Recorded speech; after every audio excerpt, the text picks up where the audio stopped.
All right, let's get back into this. Joining us now, Democratic Congresswoman Madeleine Dean of Pennsylvania. She is a member of the Judiciary Committee, and this is going to be the question that she's going to get from constituent after constituent, reporter after reporter.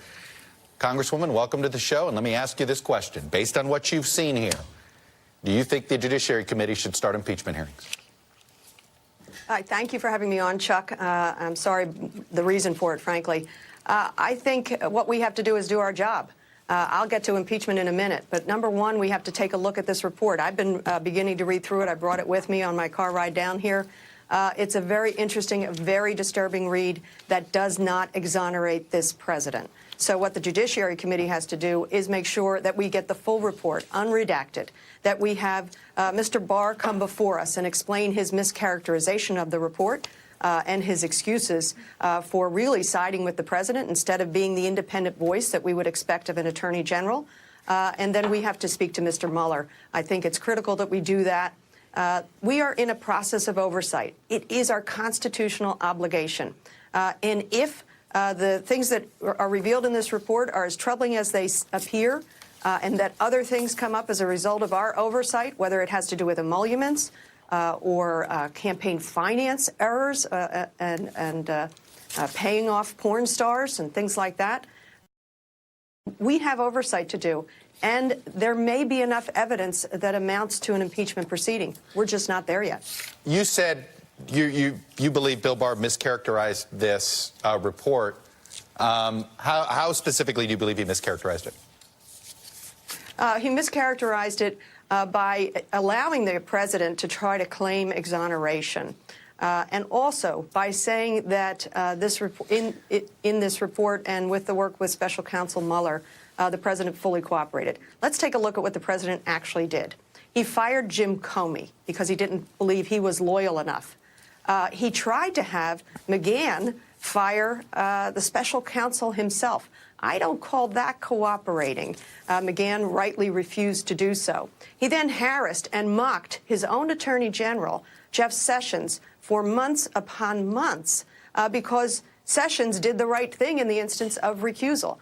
He also failed to come before the grand jury, refusing to come in to testify, and then he handed in some written answers and would not respond. When Attorney General Barr characterizes the president as fully cooperating with a special investigation that he was not a part of, and he knows these underlying findings, that's mischaracterizing the president's participation in the report. The report itself does not exonerate this president. We know that. Special counsel said if he found reason to exonerate the president, he would have clearly stated so. But do you believe, Congresswoman, that Mueller's intent was to let the decision on prosecution be up to you guys in the Judiciary Committee? I think that's possible. He believes it is, and I believe there's a part of the report where he said it is on the Congress, on the Judiciary Committee, as well as other oversight committees. But certainly the duty is on us in Judiciary to make sure we complete the investigation and put a light. Just let's see the whole thing. You remember in March, the president said, let the people see it. Right. You remember when Barr testified for his confirmation hearing, what he said to the Senate? He said, I don't think it would be in the public interest for me to summarize or partition, I'm paraphrasing, this report. Well, whose interest is he working for now? The duty is upon us in Congress to complete the oversight. I take that duty very seriously. Let me ask you about the fact, though, that the special counsel couldn't find enough evidence to do conspiracy charges. As much as distasteful as some of it looks, as maybe unethical as it comes across when it's dealing with a foreign entity, if the evidence isn't there, what more do you guys think you can do? And what should your role be on that? Part of the language that I read in the report, the special counsel leaves the door open, that not all of the evidence was available to him. Part of the lack of cooperation by the Trump folks is that apparently they destroyed evidence and they destroyed emails. Imagine that. So do you believe the conspiracy question is an open question? That this is not, that despite that it's still an open question in your mind, whether there is enough evidence to prove that people associated with the Trump campaign entered into a conspiracy with some Russians? I'm reading the report for its face value, and early in the report, Special Counsel Mueller says he did not find conspiracy. I take him at his word. I want to read all of the rest of the evidence to see what happened. You notice what else he did? He very clearly said to the American public and anybody who bothers to read this, he was not looking at collusion. So no matter how many times Mr. Barr or Mr. Trump say no collusion over and over again, that's not what we were looking for. That's not what Special Counsel was looking for. That's not a legal chargeable, and it's a charade. You had said earlier you want to hear from Bill Barr. You want to hear from Bob Mueller. Do you want to hear, I take it you want to hear from Bob Mueller in particular before you make a decision on whether to open an impeachment inquiry?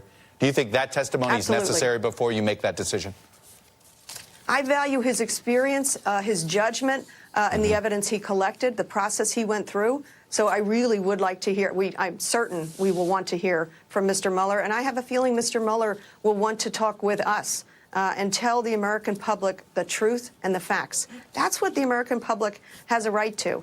There's an awful lot at stake. Take a look at what the underlying investigation was. It was an attack on our democracy, attack on our right to vote. And do you know what Donald Trump did today? Did you read the recent thing that he has done?